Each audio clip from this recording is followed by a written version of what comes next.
La evolución de las terapias conductuales. Hola, mi nombre es Jorge Luis Castillo Cano, estudiante del curso de Métodos y Técnicas Psicoterapéuticas.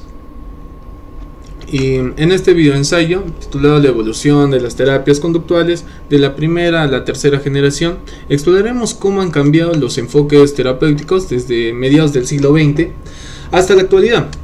Analizaremos cómo la psicoterapia ha transitado desde el control de la conducta, pasando por la modificación del pensamiento, hasta enfocarse en la relación con nuestras emociones y vínculos. A través de esta evolución conocemos también en profundidad la psicoterapia analítica funcional, también conocida como FAP, una propuesta contemporánea que utiliza la relación terapéutica como el principal agente de cambio. Bueno, en la primera generación, las terapias conductuales surgieron en un contexto dominado por la psicología experimental. Ivan Pavlov, con sus estudios sobre el tema del condicionamiento clásico, Skinner con el condicionamiento operante, marcaron las bases. Se partía de la idea de que todo comportamiento podía modificarse mediante el aprendizaje, utilizando estímulos, refuerzos y consecuencias. Joseph Wald, por ejemplo, introdujo técnicas como la desensibilización sistemática para tratar fobias, exponiendo al paciente gradualmente al estímulo temido mientras se encuentra en un estado de relajación.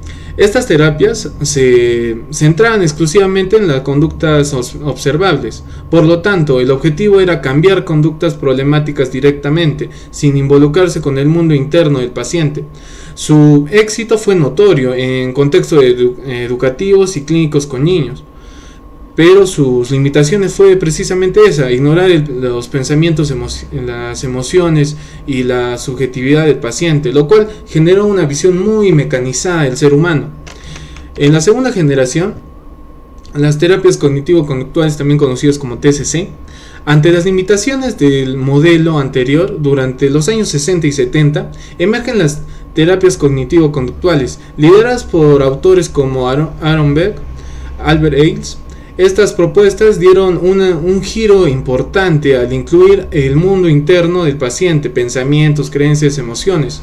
Se comprendió que no es solo lo que nos pasa, sino cómo lo interpretamos. Las personas desarrollan esquemas disfuncionales o una distorsión cognitiva que influyen en cómo sienten y actúan.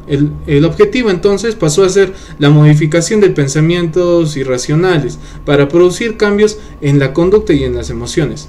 En consulta, el terapeuta trabaja con el paciente para identificar estos pensamientos, analizarlos críticamente y reemplazarlos por otros más funcionales.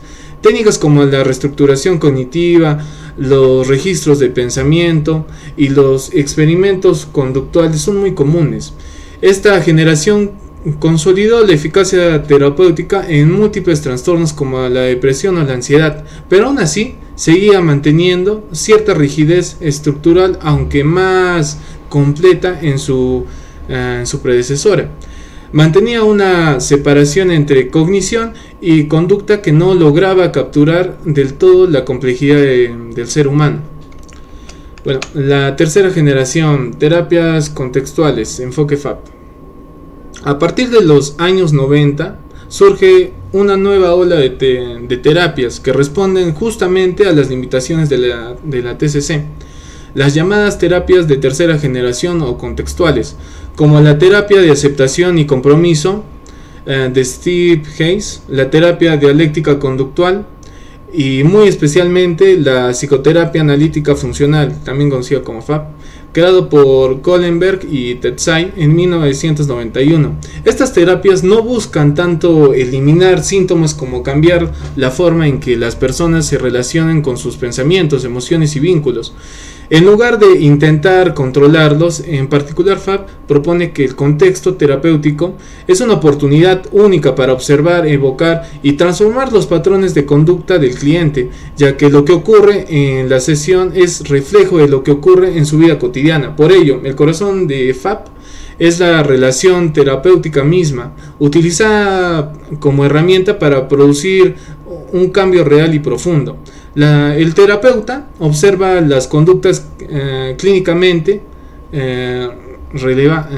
relevantes, Eso se consideraría también CCR, que se dividen en tres tipos, que es el CCR1, el CCR2 y el CCR3. El CCR1 son las conductas problemáticas que el paciente muestra en sesión, como evitar hablar de sus emociones. El CCR2 son las conductas nuevas o de mejora que aparecen también en sesión, como atreverse a expresar lo que siente. El CCR3 son la autoobservación del paciente hace sobre su propia conducta y sobre sus patrones interpersonales. Para trabajar estas conductas, el terapeuta busca evocarlas activamente, validarlas, reforzarlas naturalmente y fomentar su generalización fuera de la consulta. Un ejemplo de esto sería, un ejemplo claro, lo que vemos en el caso de Ana, una mujer de 32 años con dificultades en sus relaciones interpersonales. En la fase inicial,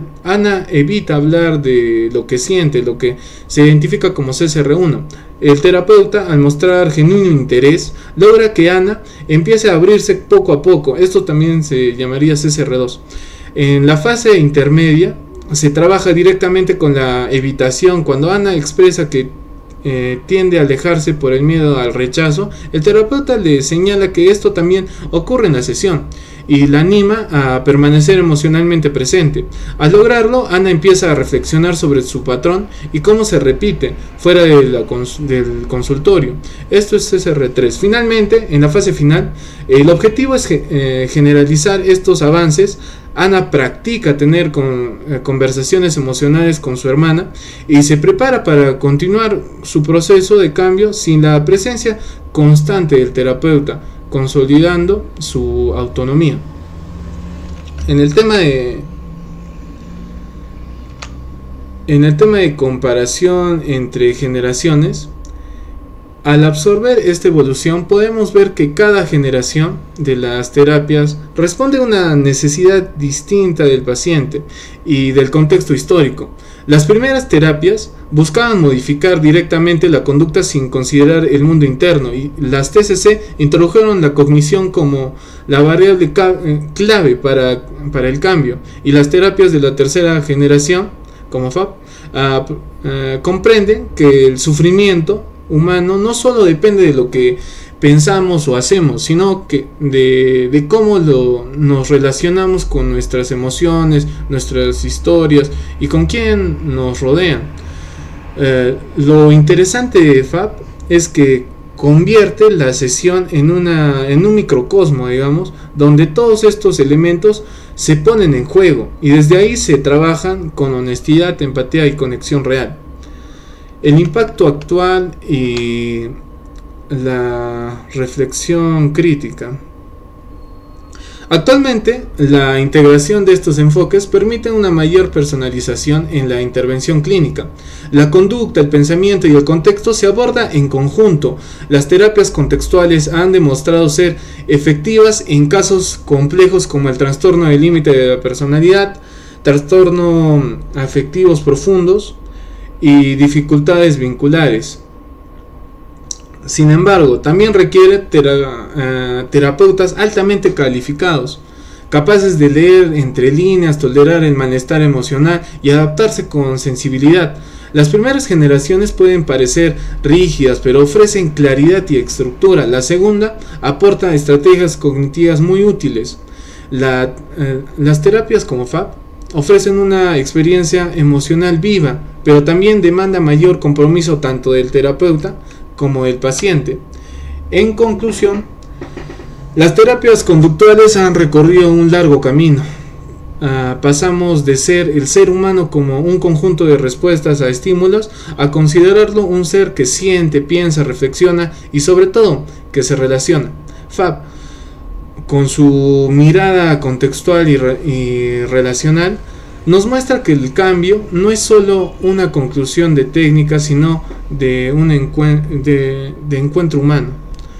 Nos invita a mirar al paciente con profundidad, a utilizar la relación como espejo y a construir una experiencia terapéutica significativa. Bueno, en acá también están las referencias que he utilizado y espero que les haya resultado útil y enriquecedor este video ensayo. Muchas gracias y hasta la próxima.